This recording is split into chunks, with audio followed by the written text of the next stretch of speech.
Komatireddy brothers సహకారంతో నకిరేకల్ నియోజకవర్గంలో కాంగ్రెస్ జెండా ఎగురవేయడం ఖాయమని కాంగ్రెస్ ఎమ్మెల్యే అభ్యర్థి వేముల వీరేశం అన్నారు. గత 4 సంవత్సరాలుగా నియోజకవర్గంలో అభివృద్ధి ఆగిపోయిందని అన్నారు. తనను గెలిపిస్తే ప్రజలకు అందుబాటులో ఉండి సమస్యలను పరిష్కరిస్తానంటున్న నకిరేకల్ కాంగ్రెస్ ఎమ్మెల్యే అభ్యర్థి వేముల వీరేశంతో మా ప్రతినిధి Vikrant Reddy face to face. నియోజకవర్గంలో ఉన్నాం. నకరకల్ నియోజకవర్గంలో కాంగ్రెస్ పార్టీ అభ్యర్థి వేముల వీరేశం ఇంటింటి ప్రచారం చేస్తున్నాడు. ఇక్కడ అతనికి ఎలాంటి సమస్యలు ఎదురవుతున్నాయి, తను అధికారంలోకి వచ్చిన తర్వాత ఎమ్మెల్యే అయిన తర్వాత ఎలాంటి హామీలు నెరవేరుస్తానని ఎలాంటి హామీలతో ముందుకెళ్తున్నాడో తెలుసుకుందాం. ముందుగా ప్రచారం ఎలా సాగుతుంది?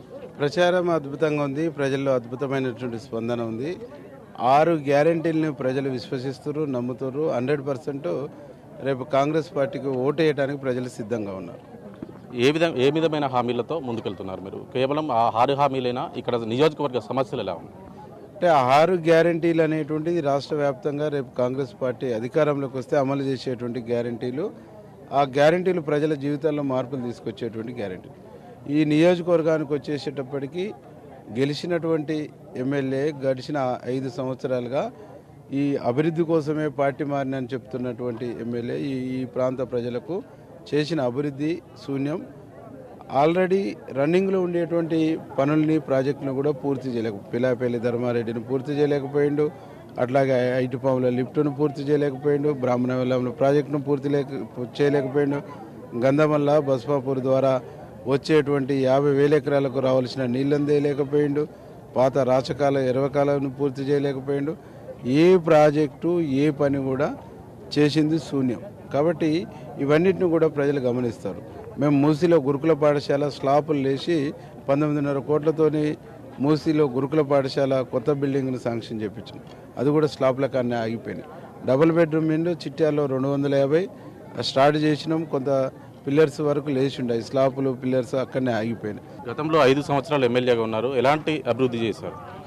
గతంలో నేను ఎమ్మెల్యేగా ఉన్నప్పుడు నా ప్రాంత ప్రజల చిరకాల కోరికైనటువంటి నిమ్మ మార్కెట్ను శాంక్షన్ చేయించి ఫౌండేషన్ వేసి దాన్ని ఇనాగ్రేషన్ చేసి దాన్ని ఫంక్షనింగ్లోకి తీసుకురావటం జరిగింది.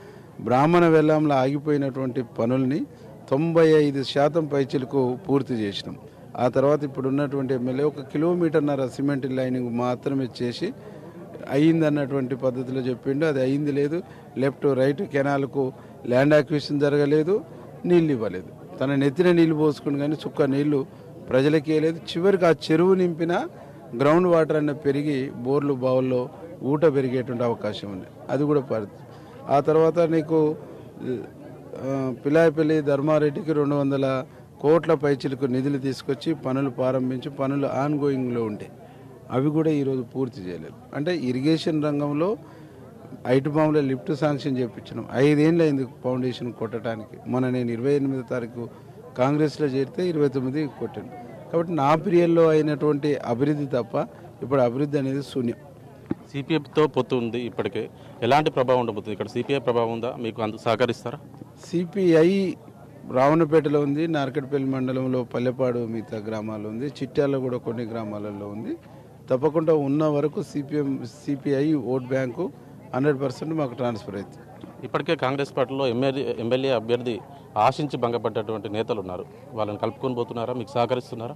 100% అందరూ కూడా కలిసి పనిచేస్తారు. అందరూ కూడా కాంగ్రెస్లో ఈ ప్రాంతం కాంగ్రెస్ పార్టీ అంటే కోమటిరెడ్డి వాళ్ళ ప్రభావం కాంగ్రెస్ పార్టీ పైన ఉంటుంది. అంటే ఇక్కడ కాంగ్రెస్ పార్టీకి మంచైనా చెడైనా కార్యకర్తలకు అండదండగా వాళ్ళు ఉన్నారు. కాబట్టి వాళ్ళు చూసిన మేరకు వాళ్ళ కోరిక మేరకు అందరూ కూడా ఇక్కడ ఉండే టోటల్ అన్ని శాఖలు అన్ని స్థాయిల లీడర్స్ 100%గా వాళ్ళే ఓన్ చేసుకొని పనిచేస్తారు. నాతో వచ్చినటువంటి వాళ్ళు కూడా వాళ్ళతో మమైకమై పనిచేస్తారు. కేవలం 15 రోజులు మాత్రమే ఉంది ఇంకా ప్రచారానికి. ఏఐసిసి పెద్దలు కానీ లేదంటే పిసిసి కానీ ఎవరైనా నియోజకవర్గానికి వస్తున్నారా? సభలు ఉండబోతున్నాయి? ఇంకేం డిసైడ్ కాలేదు. 20 తర్వాత డిసైడ్ అయింది. ఏదో ఒక స్థాయి నాయకులు అయితే మాకు వస్తారు.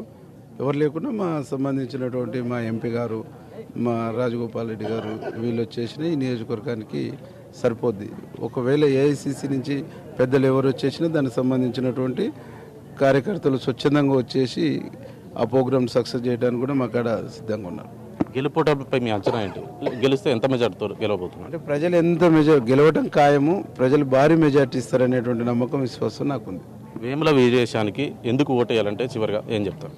ప్రజలకు అందుబాటులో ఉంటాడు, సర్వీస్ చేస్తాడు, ప్రజల పక్షాన నిలబడతాడు, ప్రజలకు ఏ కష్టం వచ్చినా ఏ బాధ వచ్చినా నేనున్నాననేటువంటి ఒక భరోసా ఇస్తాడు.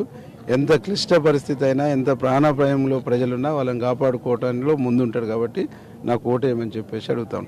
ఈ నియోజకవర్గం పట్ల, ఈ నియోజకవర్గంలో ఇరిగేషన్ పట్ల, ఎడ్యుకేషన్ పట్ల, హెల్త్ పట్ల, నిరుద్యోగ యువత పట్ల అన్నిటి మీద ఒక స్పష్టమైన అవగాహనతో పాటు ఒక కార్యాచరణ కూడా ఉంది. కాబట్టి రేపు గెలిచినాక ఆ కార్యాచరణతో ఒక విజన్తో ముందుకు పోయి ఈ నియోజకవర్గాన్ని అన్ని రంగాల్లో అభివృద్ధి పదంలో తీసుకుపోతారు. కాబట్టి ఓటేయమని నేను కోరుతాను. థ్యాంక్ యూ అన్న. ఇది మొత్తానికి ఖచ్చితంగా విజయం ఖాయం. భారీ మెజార్టీ ఎంత అనేది ఆలోచించాల్సి ఉందని చెప్తున్నారు. కెమెరా పర్సన్ అమర్తో విక్రాంత్, నకరకల్.